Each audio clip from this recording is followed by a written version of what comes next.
Existe um tipo de perigo que você não vê chegando. Ele não faz barulho, não tem cheiro, não tem cor. Mas quando ele entra na sua vida, ele muda tudo. Agora imagina encontrar algo bonito, um brilho azul no escuro, diferente de tudo que você já viu. Algo que parece até mágico. E sem saber, você leva isso para casa. Mostra para sua família. Compartilha com amigos. E aos poucos, as pessoas ao seu redor começam a adoecer, uma a uma. Sem explicação, sem entender o porquê. Foi exatamente assim que começou o maior acidente radiológico urbano da história. E o mais assustador, isso aconteceu aqui no Brasil, em Goiânia, e até hoje, quase 40 anos depois, existem pessoas vivendo com as consequências desse erro. Mas o que realmente aconteceu e como algo aparentemente inofensivo se transformou em uma tragédia dessa escala? Antes da gente continuar, eu quero que você pense em uma coisa. Como você avisaria alguém daqui a 10.000 anos que um lugar pode matar sem usar palavras, sem usar símbolos que talvez nem existam mais? Porque a verdade é simples. A linguagem muda, a cultura muda, o significado das coisas muda. O que hoje é um aviso claro, amanhã pode não significar nada. Agora pensa nisso. Existem materiais no mundo que continuam perigosos por dezenas de milhares de anos. Resíduos nucleares, por exemplo, eles continuam emitindo radiação, muito depois de qualquer civilização atual desaparecer. Ou seja, a gente precisa avisar o futuro sobre algo invisível, algo que não dá sinais claros de perigo e que pode matar sem que a pessoa perceba.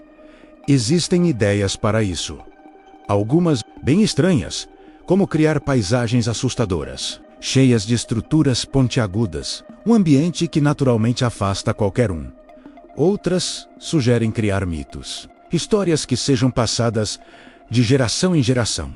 Algo como: não entre aqui, não porque a pessoa entenda, mas porque ela sente medo. E talvez a ideia mais absurda de todas: criar animais que mudam de cor na presença de radiação e espalhar lendas sobre eles. Agora parece exagero, né? Mas aqui está o ponto. A gente já falhou nisso, não no futuro, mas no presente. Porque o símbolo de radiação estava lá, visível, claro. E mesmo assim, ninguém entendeu o perigo. E é exatamente por isso que a história de Goiânia começa. Tudo começou anos antes da tragédia. Em 1971, uma clínica de radioterapia em Goiânia adquiriu um equipamento. Dentro dele havia uma cápsula com cesium-137, um material radioativo extremamente perigoso, mas também extremamente útil. Ele era usado para tratar câncer de forma controlada, precisa, segura. Mas esse controle era tudo sem ele. O risco era enorme. E então veio o primeiro grande erro. Em 1985, a clínica foi desativada.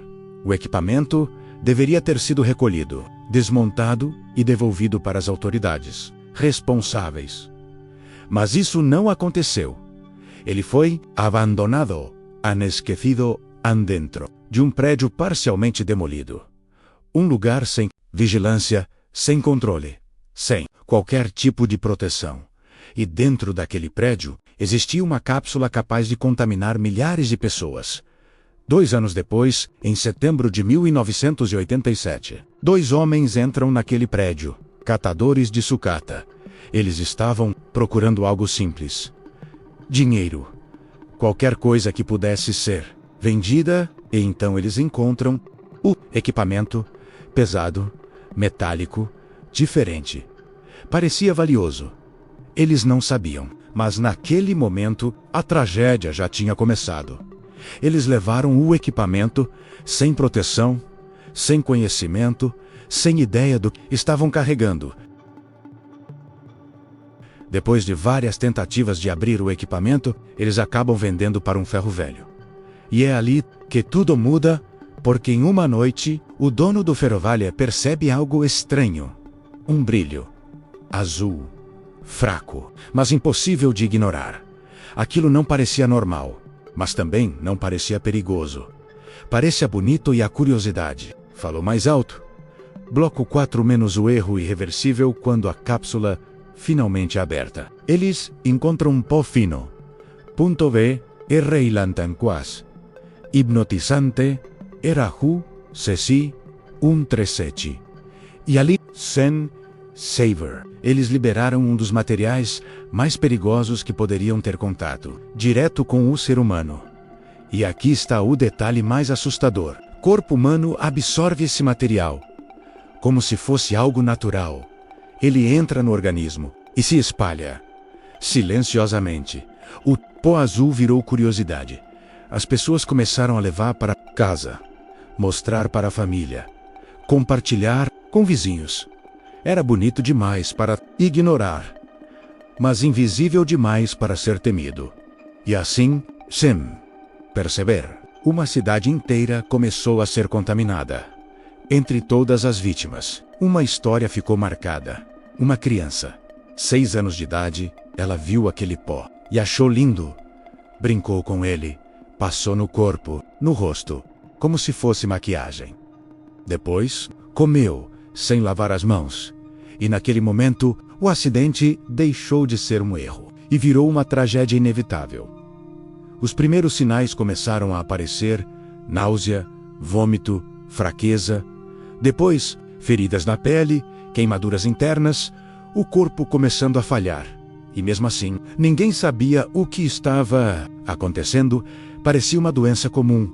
Mas não era, até que alguém percebeu o padrão. Tudo começou depois do contato com aquele pó. Essa pessoa tomou uma decisão arriscada. Levou o material até a vigilância sanitária. E foi ali que a verdade veio à tona. O equipamento de medição de radiação disparou. Sem dúvidas, sem erro, era radiação. A cidade entrou em estado de emergência. Centros de triagem foram criados, milhares de pessoas examinadas, casas isoladas, objetos destruídos. Pessoas tiveram que abandonar tudo que conheciam, tudo que tinham. Casas foram demolidas en objetos tratados como lixo nuclear, toneladas de material contaminado, tudo enterrado como uma tentativa de apagar o erro.